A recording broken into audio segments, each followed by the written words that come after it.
If you are planning on going to Disney World this year, please stay tuned. I've compiled the most perfect list on when and when not to go depending on events, pricing, weather, etc. to ensure that you have the best Disney World vacation.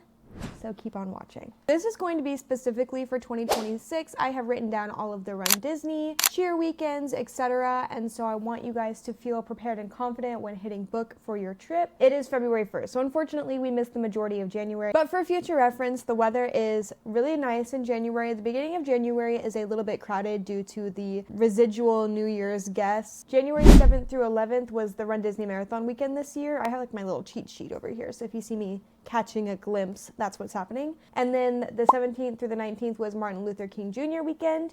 A lot of schools are out, so crowds tend to be a little bit higher during that time. We saw really low crowds January 12th through the 16th. There was mild weather. It was in the 50s and 60s, so not too bad.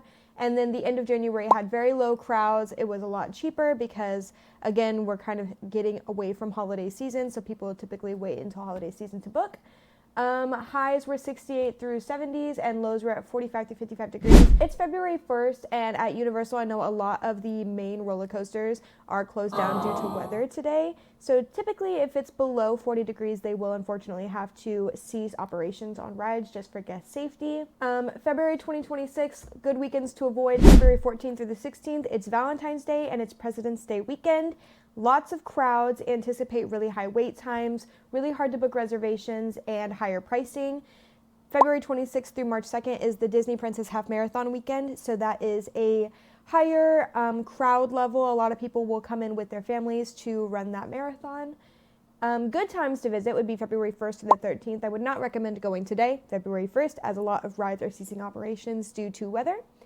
But typically there is better weather around this time, and then also February 17th through the 25th is a great time to go. Lower pricing, manageable crowds, great weather.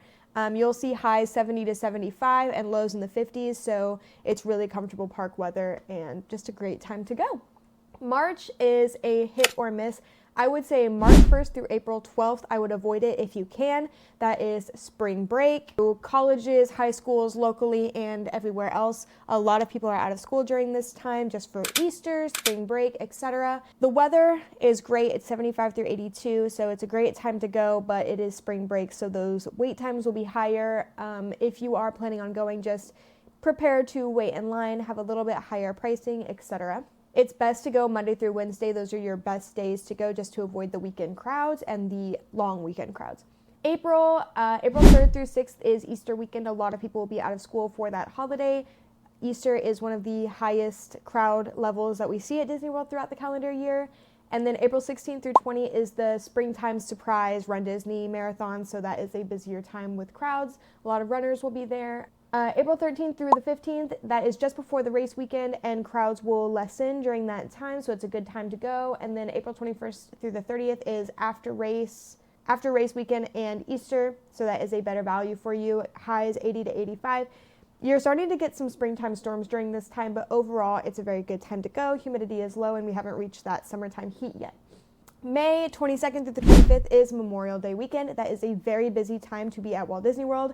Highs are 85 through 90 degree weather-wise, so you'll get some showers. We always get some summertime showers in Orlando, but there is a balance of crowds and decent weather, so it's a good time to go. Humidity is a little bit higher during this time, so if that's something that's going to bother you, I would definitely either book early May or wait until after the summer, because the summer is the most humidity ever on planet Earth, in my opinion. June 2026, summer travel. I mean, this is the busiest time of the year for Walt Disney World. It is hot, it is crowded, but this is when they offer usually the most deals. The crowds and pricing is substantially higher than other times of the year just because a lot of people are visiting. This is when summer travels happen for a lot of families. Highs are 90 to 95, but the feel-like temperatures are much higher with really high humidity levels. There is afternoon rainstorms that typically will close down parks and outdoor rides. Not full parks, I should clarify. It does not close down the park, but it will close down a majority of outdoor rides and that makes it really hard to plan with lightning lanes and dining reservations and travel, and especially if you have kids. So June is a really tough month. I have been in June and I've made the most of it. If you're gonna go in the summer, you just have to be prepared. Pack your ponchos, pack umbrellas, water, cooling towels, fans, etc. to make your time a little bit more pleasant, and plan your meals during the hottest part of the day. July 3rd through the 5th is 4th of July weekend. That is a busy time. A few years ago we went during July and it was not as busy. We had really great pricing. Not very many people were there. I don't know why it was like the lowest crowds. It is the lowest crowds that Disney had ever seen over Independence Day weekend. And so sometimes I guess it's hit or miss. Typically I would avoid it. We went this past in 2025 and it was pretty busy. It was still enjoyable. We still had the best time, but just keep that in mind that it will be busier and pricier than other times of the year. July 6th to the 31st, it's still heavy because, again, you are in those summer months, but there is slight crowd relief just because you're kind of getting away from the holiday and people are heading home. This is the heat and humidity peak of the entire year. Highs will be in the 95s. You need to bring, hats, water, etc. to relieve yourself from that heat and humidity. But you can still have a great time at Disney World in July. We had the best time. August, you are still getting some of those heavier crowds. Towards the mid to end of August, it does lighten up a little bit just because of school going back into session. But for the most part, it's still incredibly hot, highs in the 95s, a little bit lower humidity as we go into kind of hurricane season. September 7th is Labor Day weekend. That will be a busy time as schools typically are out for Labor Day weekend. And then September 8th through the 30th is the lowest times for crowds, even with Horror Nights, even with Mickey's Not So Scary Halloween Party. It is the lowest crowd times overall just because of hurricane season. I have never had hurricane season affect my trip. However, it is rainier and, just a little bit more humidity. There can be more of the unexpected during these months just because you can't really plan with the rain. But overall, we go through September every single year and we have the best time.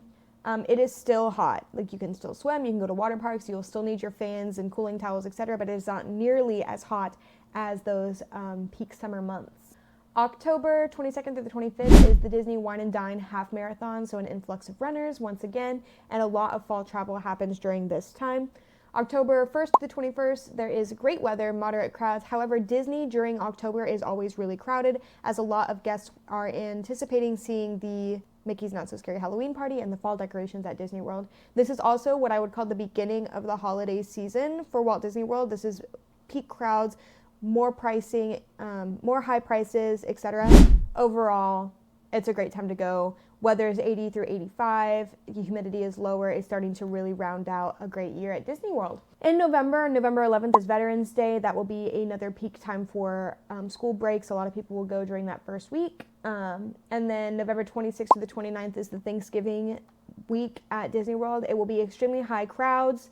A lot of people want to spend their holidays at Walt Disney World. If you're one of those people, I applaud you. This can be done. Just make sure that you are prepared either with lightning lanes or prepared to wait in long lines and plan your day accordingly. November 12th to the 25th is pretty good if you want to just avoid the Thanksgiving crowds but still have that magical time at Disney World. Highs will be 70 through 78, and I would call this peak park weather. It is the most beautiful. This is when I always went when I was a kid, was that first week of November. It was never too hot. It was always beautiful, and we could still swim. It was just the most beautiful weather that Disney World can offer. December is what I would call the busiest time of the year at Disney World. You can go early December, lower crowds than towards the end of December during those peak holiday times. So December 1st through the 18th, I would call this lower crowds. It's a great time to go.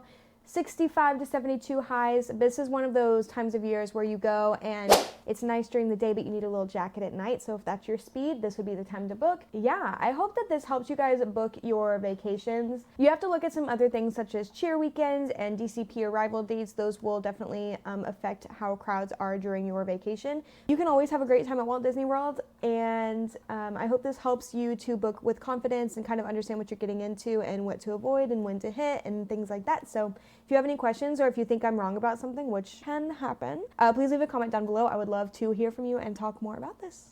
Thanks for watching. Bye.